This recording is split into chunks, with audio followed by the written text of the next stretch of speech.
യെഹെസ്കേൽ പ്രവാചകന്റെ പുസ്തകം 21 അധ്യായം 1 മുതലുള്ള വാക്യങ്ങൾ.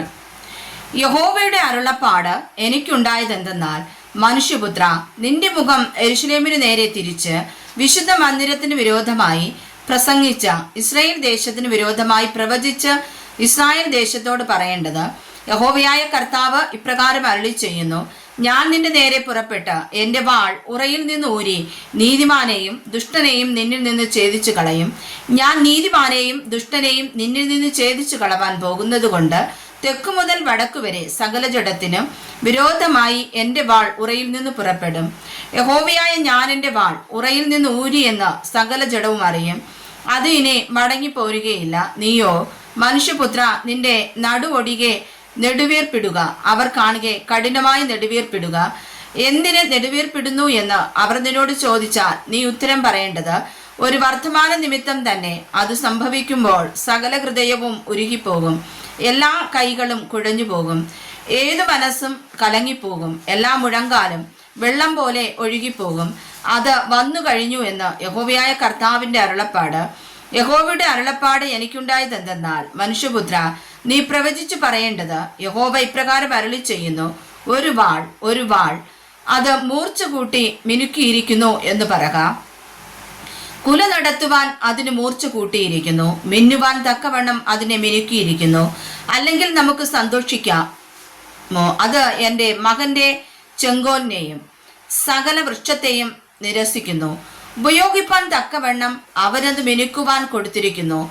കൊല്ലുന്നവന്റെ കയ്യിൽ കൊടുപ്പാൻ ഈ വാൾ മൂർച്ച കൂട്ടി മിനുക്കിയിരിക്കുന്നു. മനുഷ്യപുത്ര, നിലവിളിച്ച് മുറയിടുക. അത് എൻ്റെ ജനത്തിന്മേലും ഇസ്രായേലിന്റെ സകല പ്രഭുക്കന്മാരുടെ മേലും വരും. അവർ എൻ്റെ ജനത്തോടു കൂടെ വാളിന് ഏൽപ്പിക്കപ്പെട്ടവരാകുന്നു. ആകിയാൽ നീ തുടയിൽ അടിക്ക, അതൊരു പരീക്ഷയല്ലോ.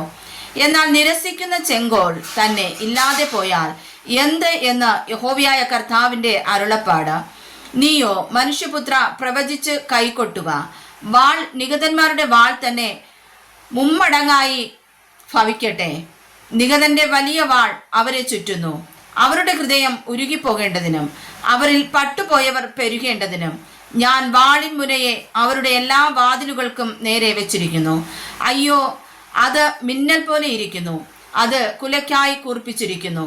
പുറകോട്ടോ ഇടത്തോട്ടോ വലത്തോട്ടോ നിന്റെ വായ്ത്തല തിരിയുന്നിടത്തേക്ക് തന്നെ പുറപ്പെടുക.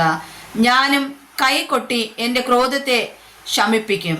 യഹോവയായ ഞാനത് അരുളി ചെയ്തിരിക്കുന്നു. യഹോവയുടെ അരുളപ്പാട് എനിക്കുണ്ടായതെന്തെന്നാൽ, മനുഷ്യപുത്ര, ബാബേൽ രാജാവിന്റെ വാൾ വരേണ്ടതിന് നീ 2 വഴി നിയമിക്ക. രണ്ടും ഒരു ദേശത്തു നിന്ന് തന്നെ പുറപ്പെടണം. ഒരു കൈ ചൂണ്ടി ഉണ്ടാക്കി നഗരത്തിലേക്കുള്ള വഴിയുടെ തലയ്ക്കൽ നാട്ടുക. അങ്ങനെ വാൾ അമ്മോന്യരുടെ രബയിലും യഹൂദയിൽ ഉറപ്പുള്ള യെരൂശലേമിലും വരേണ്ടതിന് നീ വഴി നിയമിക്ക. ബാബേൽ രാജാവ് ഇരുവഴിത്തലയ്ക്കൽ വഴിത്തിരിവിങ്കൽ തന്നെ പ്രശ്നം നോക്കുവാൻ നിൽക്കുന്നു. അവൻ തന്റെ അമ്പുകളെ കുലുക്കി കുലദേവന്മാരോട് ചോദിക്കുകയും കരൾ നോക്കുകയും ചെയ്യുന്നു. യന്ത്രമുട്ടികളെ വെക്കേണ്ടതിനും വൻകുലയ്ക്കായി വായ്പിളർന്ന് ആർപ്പ് വിളിക്കേണ്ടതിനും വാതിലുകളുടെ നേരെ യന്ത്രമുട്ടികളെ വെക്കേണ്ടതിനും വാടകോരി കൊത്തളം പണിയേണ്ടതിനും യെരൂശലേമിനെ കുറിച്ചുള്ള പ്രശ്നം അവന്റെ വലം കൈയിൽ വന്നിരിക്കുന്നു. എന്നാൽ അത് അവർക്ക് വ്യാജലക്ഷണമായി തോന്നുന്നു.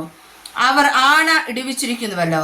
എന്നാൽ അവർ പിടിക്കപ്പെടേണ്ടതിന് അവൻ അകൃത്യം ഓർപ്പിക്കുന്നു. അതുകൊണ്ട് യഹോവയായ കർത്താവ് ഇപ്രകാരം അരുളി ചെയ്യുന്നു: നിങ്ങളുടെ സകല പ്രവൃത്തികളിലും നിങ്ങളുടെ പാപങ്ങൾ പ്രത്യക്ഷമാകത്തക്ക വണ്ണം നിങ്ങളുടെ അതിക്രമങ്ങൾ വെളിപ്പെട്ടു വരുന്നതിനാൽ നിങ്ങൾ നിങ്ങളുടെ അകൃത്യം ഓർപ്പിച്ചിരിക്കുന്നത് കൊണ്ടും നിങ്ങളെയും ഓർത്തിരിക്കുന്നത് കൊണ്ടും നിങ്ങളെ കയ്യാൽ പിടിക്കും. നിഗതനും ദുഷ്ടനുമായി ഇസ്രായേലിന്റെ പ്രഭുവായുള്ളവേ, അന്ത്യ അകൃത്യത്തിന്റെ കാലത്ത് നിന്റെ നാൾ വന്നിരിക്കുന്നു. യഹോവയായ കർത്താവ് ഇപ്രകാരം അരുളി ചെയ്യുന്നു: ഞാൻ മകുടം നീക്കി കിരീടം എടുത്തു കളയും. അതങ്ങനെ ഇരിക്കയില്ല. ഞാൻ താണതിനെ ഉയർത്തുകയും ഉയർന്നതിനെ താഴ്ത്തുകയും ചെയ്യും. ഞാൻ അതിന് ഉന്മൂലനാശം വരുത്തും. അതിന് അവകാശമുള്ളവൻ വരുവോളം അത് ഇല്ലാതെ ഇരിക്കും. അവന് ഞാൻ അത് കൊടുക്കും. മനുഷ്യപുത്ര, നീ പ്രവചിച്ചു പറയേണ്ടത്, അമ്മോന്യരെ കുറിച്ചും അവരുടെ നിന്ദയെക്കുറിച്ചും യഹോവയായ കർത്താവ് ഇപ്രകാരം അരുളി ചെയ്യുന്നു: അന്ത്യ അകൃത്യത്തിന്റെ കാലത്ത് നാൾ വന്നവരായി ദുഷ്ടന്മാരായ നിഗതന്മാരുടെ കഴുത്തിൽ വെക്കേണ്ടതിന് അവർ നിനക്ക് വ്യാജം ദർശിക്കുന്ന നേരത്തും നിനക്ക് ഫോഷ്ക് ലക്ഷണം പറയുന്ന നേരത്തും ഒരു വാൾ ഊരിയിരിക്കുന്നു. അത് മിന്നൽ പോലെ മിന്നേണ്ടതിനും തിന്നു കളയേണ്ടതിനും കുലയ്ക്കായി മിനുക്കിയിരിക്കുന്നു എന്ന് പറക. അതിനെ ഉറയിലിടുക. നീ സൃഷ്ടിക്കപ്പെട്ട സ്ഥലത്ത് നിന്റെ ജന്മദേശത്ത് തന്നെ ഞാൻ നിന്റെ ന്യായം വിധിക്കും. ഞാൻ എന്റെ ക്രോധം നിന്റെ മേൽ പകർന്ന് എന്റെ കോപാഗ്നി നിന്റെ മേൽ ഊതി മൃഗപ്രായനും നശിപ്പിപ്പാൻ മിടുക്കന്മാരുമായ മനുഷ്യരുടെ കയ്യിൽ നിന്നെ ഏൽപ്പിക്കും. നീ തീക്കിരയായി തീരും. നിന്റെ രക്തം നിന്റെ ദേശത്തിന്റെ നടുവിലിരിക്കും. നിന്നെ ഇനി ആരും ഓർക്കയില്ല. യഹോവയായ ഞാനത് അരുളി ചെയ്തിരിക്കുന്നു. വായിച്ചതായ വചനങ്ങളാൽ കർത്താവ് നമ്മെ അനുഗ്രഹിക്കുമാറാകട്ടെ. ആമേൻ.